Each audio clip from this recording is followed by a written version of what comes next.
All right, Honolulu, listen up. Tonight, we're not just celebrating success, we are spotlighting the minds shaping the future of Oahu real estate. I'm here with the island's top performing realtors, the professionals who didn't just survive this market, they learned how to dominate it. While others complained about rates, inventory, and uncertainty, these agents adapted, innovated, and kept winning. And here's what matters. Every insight you're about to hear isn't theory. It's field tested, deal closed, client served wisdom. My goal tonight, to pull back the curtain on what actually drove their success in 2025 and what they see coming next, so buyers, sellers, and fellow professionals can move smarter, not harder.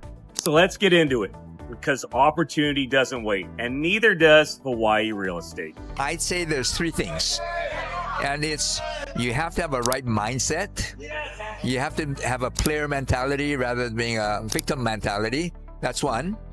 Then you have to have what they call a skill set. Just like you got to know what the heck you're doing. Yeah, knowledge, right? You got to know your business. Exactly.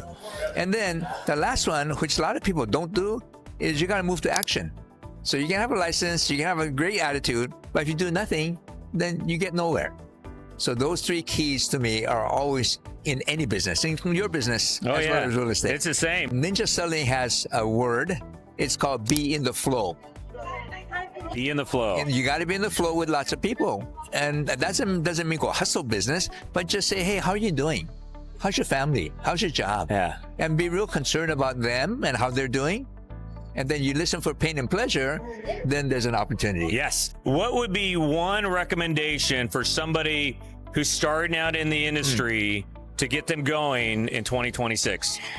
I think, again, you got to have what we call a player mentality and not a victim mentality. And so what if the market's bad? You got to just work it out. That's it. I agree. 100%.